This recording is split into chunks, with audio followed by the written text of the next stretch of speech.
Guyton can remember, she could not get the sad thoughts out of her head. I mean, my mother used to say to me, "Smile, Edie, why don't you smile?"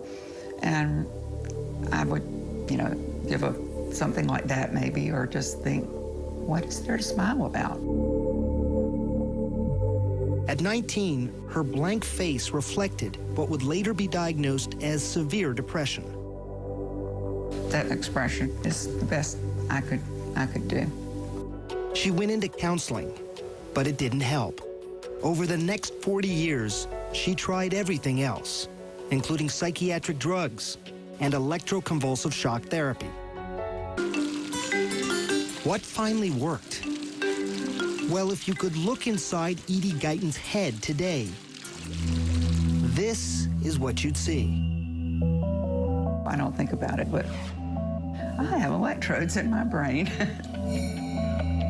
2 electrodes, the thickness of angel hair pasta, powered by a battery pack under her collarbone. And the wire goes up here and then into my brain. Before the surgery, Edie could not connect emotionally with her grandniece, Susan. Then, Steam on. they turned on contact number 2. Just let me know if anything changes, just give a shout. I just almost smiled. You just almost smiled? Yeah. What is DBS doing to the brain circuits? What do we and don't we know about why this works? Well, to be brutally honest, we have no idea how this works. Neurosurgery has evolved throughout time, starting in the late Stone Age with simple neurosurgical procedures, like creating holes in your cranium to relieve the demons, to evolving into modern neurosurgery founded by our father of modern neurosurgery, Harvey Cushing, to current day now, with neuromodulation procedures used to treat psychological disorders. As you can see, psychosurgery is making a comeback. But psychosurgery really started in the 1940s with lobotomies that were used to treat severe psychosis, schizophrenia, and even ADD and ADHD. It's something we commonly see today in children. So you'd ask yourself, where did it go? Because ethical dilemmas started to arise so much with psychosurgeries, psychosurgery was put on the table as well as those ethical dilemmas.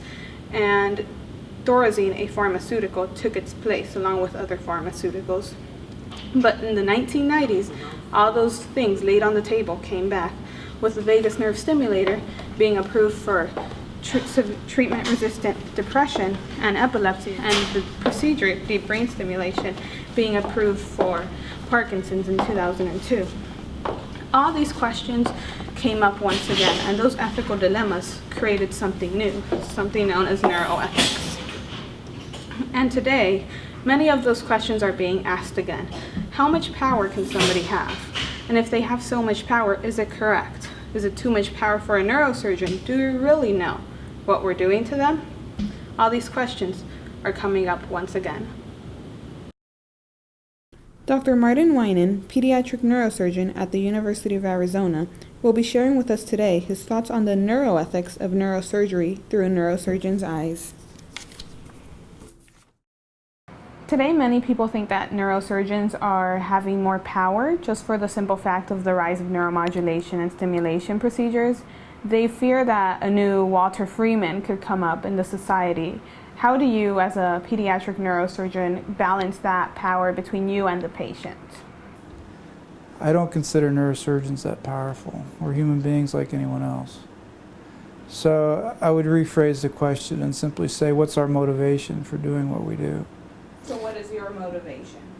It's a passion for what I do, for basically being in the operating room, restoring health, saving lives, and then asking questions in a laboratory environment. Electroconvulsive therapy has had a lot of bad stigma in the public just for the simple fact that scientists don't really know what's going on. They just know that it relieves depression, and that brings issues into informed consent. How does the vagus nerve stimulator compare? Well, I think any clinical trial is going to be highly regulated and involve IRBs or institutional review committees, so that professionals and scientific peers review clinical trials that involve any medical device, including vagus nerve stimulation. In addition, if it's a new medical device, the FDA is going to be involved. So there's going to be a lot of human subjects type of regulation and monitoring that goes on.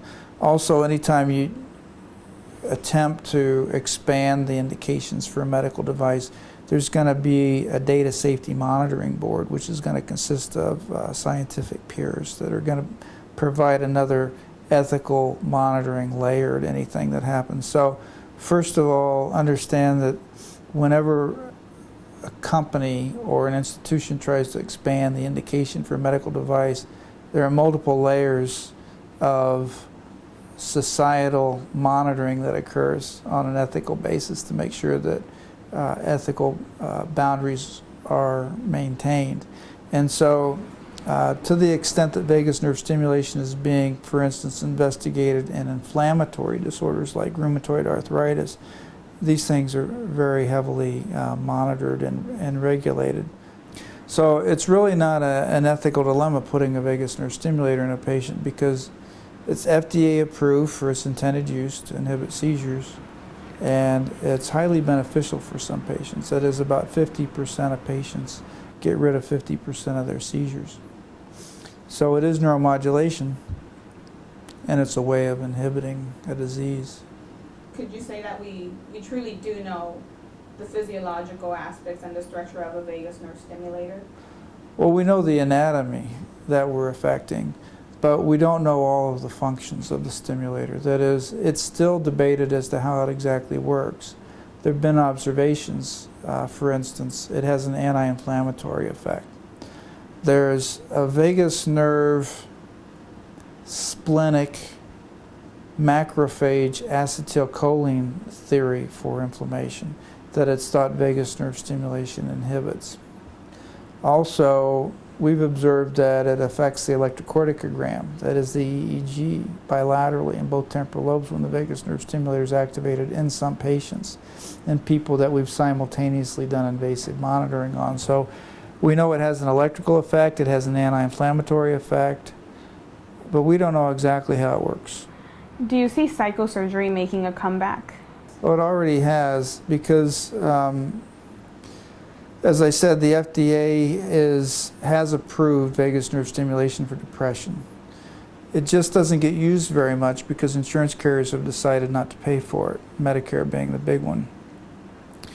Deep brain stimulation is being used for movement disorders, but there are expanded applications being investigated, some on an investigational device exemption pathway, for instance, in obsessive compulsive disorders. And then there are areas of interest. For instance, deep brain stimulation will be studied in clinical trial scenarios where there's data safety monitoring boards for other psychiatric indications, one of which will be important demographically, which is memory and Alzheimer's. That's being investigated. And what's the difference do you see between psychosurgery back then in the, let's say, the 1950s to psychosurgery now? Well, 6 or so decades ago, it was predominantly a destructive procedure. That is, parts of the brain were being ablated, whereas now neuromodulation is being done, so that electrical stimulation, for instance, modulates the function of the brain, whether it be on the cortical surface or deep, without destroying the brain tissue. So procedures that are reversible and non-destructive are much preferable to procedures that were destructive. What do you think are the greatest dangers in modern neuroscience to this date? I don't think there are any more dangers in neuroscience than there are society in general. I mean, there are going to be some bad actors in any aspects of society, in all aspects of society, and to the extent that neuroscience reflects society at large, there'll be a small fraction of people that act badly. But I don't see particular increased risk in neuroscience, no. Matter of fact, I think those individuals that choose and are selected to go to medical school and residencies for clinical training in areas of neuroscience are probably going to be less likely to act badly than those in the general society. So that's my opinion, but I think that neuroscience is not at particularly great risk for that. And I think with sort of the maturation of society and the ethical norms we expect with clinical trials, we're going to be as regulated as society expects us to be. I'm a current research intern in developmental pediatrics right now, and last summer I was an intern researching in the division of neurosurgery. So neuroethics falls into two categories, and one of them is that it's the neuroscience of ethics. And then the other part is how neuroscience can inform us of how we can change our values. And if you put those two together, we come up with one definition, and that definition is that neuroethics is the neuroscience of ethics that tells us how we can inform and change our values. The neuroethical concerns, so the vagus nerve stimulator, I don't believe is an ethical concern. I don't think there's any ethical concerns with it, but I do think there's a neuroethical concern. So that brings us back to the definition of what neuroethics is, to really clarify that statement. And neuroethics is the cans, what it can do. What it will do in the future. Ethics is the now, what it's doing now. And I believe that it's completely correct to implant a vagus nerve stimulator or any brain implant that is FDA approved. But now looking at the neuroethical side, right now the VNS, along with other brain implants and like deep brain stimulation, is being researched for psychological disorders. So the question that comes up is, can we abolish sadness, pain, and suffering with the use of a device and enhance cognitive and social abilities? We definitely can see, well, obviously we can diminish, if not abolish, pain, because we have spinal cord stimulators, which are another type of brain implants. And suffering and sadness, we have the vagus nerve stimulator and deep brain stimulation that's also used for depression and being researched on deeply. So we know we can do that. Now, how about the augmenting cognitive and social functions? Now, right now we have a research that's really huge, is augmentative cognition. And that's researching how we can enhance memory and intelligence. They want to see if they can treat disorders like Alzheimer's, diseases like Alzheimer's and dementia. And I honestly think that's amazing. But the other question is also our intelligence. Now we have to see, that's the good side, but we also have to see the bad side of it, the bad things that can happen with it. How, if we were to use, let's say we approved it, we used it for augmentation of cognitive and social skills and everything, how will we be able to create a criteria of what patient deserves what? So an Alzheimer's patient with memory issues is much easier just because we already have. But what about intelligence? How will we be able to discern between low intelligence and high intelligence? You're not too smart, you're too smart. And we do have IQs that measure you. You have low IQ, you have high IQ. We got to take in mind that this would be a very tedious surgery to do. And that brings us now to whether, if we can't really set a criteria of what patient deserves what, then how can we create a line that will tell us what is right and what is wrong?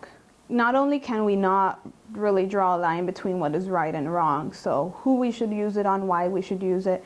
I mean, we're sort of bastardizing the biological standards, and what's going to end up happening, and happens today in some practices, is instead of taking a biological view, they draw false lines with political, social, or biased constructs.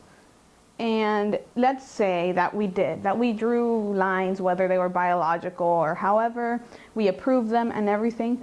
Are we really ready to make neuroscience or neurosurgery the new neurocosmetic surgery? To be able to distribute, to have this create a distributive service. So are we really ready for that power? That's powerful. And many people are going to say, you're crazy, that's a lot of money. No, there's millionaires, billionaires in the world that can probably pay a surgery in the back of their hand. I can't, but some people can. So are we really ready for so much power for the public and doctors? Questions that made me lead to neuroethics. I think the first one was, what is neuroethics? After that, it was, why shouldn't we put an implant in a patient? Why is it a neuroethical concern? Which is what I thought before actually knowing what neuroethics was. And I think my third question was how neuroethics affected practice. Having read, thought, witnessed things, what questions are you asking now? One question I have is if doctors use the philosophy of neuroethics in their practice. If they actually think about it when they're doing research.